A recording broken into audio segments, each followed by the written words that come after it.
దేవుని పరిశుద్ధ నామానికి మహిమ కలుగునుగాక. బాగున్నారండి? మీ అందరికీ ప్రత్యేకమైన వందనాలు.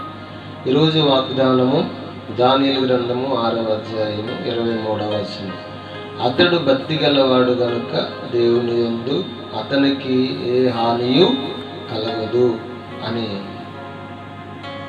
23వ వచనంలో పరిశుద్ధాత్మ దేవుడు ఆ మాటలు తెలియజేస్తూ ఉన్నాడు.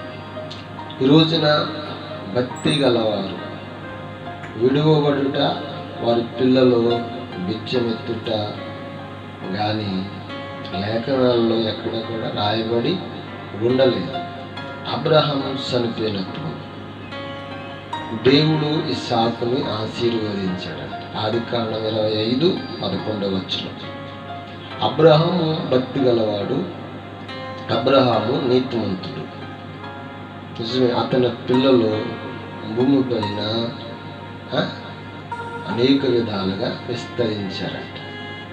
హల్లెలూయా.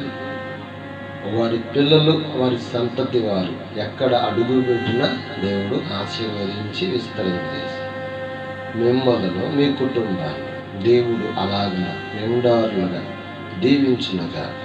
ఆమేన్.